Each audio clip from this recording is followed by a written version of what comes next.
come, let's make ice cream and juice. Okay, this is 100% fruit juice and ice cream. Go ahead and cut your watermelon. After cutting your watermelon, extract your juice from your juicer.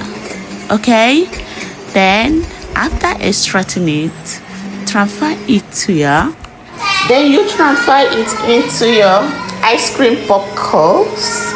Okay, then you can also put your juice in a separate cup and enjoy. So after transferring it here, froze it in your freezer for just 6 hours. After 6 hours, bring it out and enjoy. Thank you for watching, and don't forget to like, share. I love you. Bye.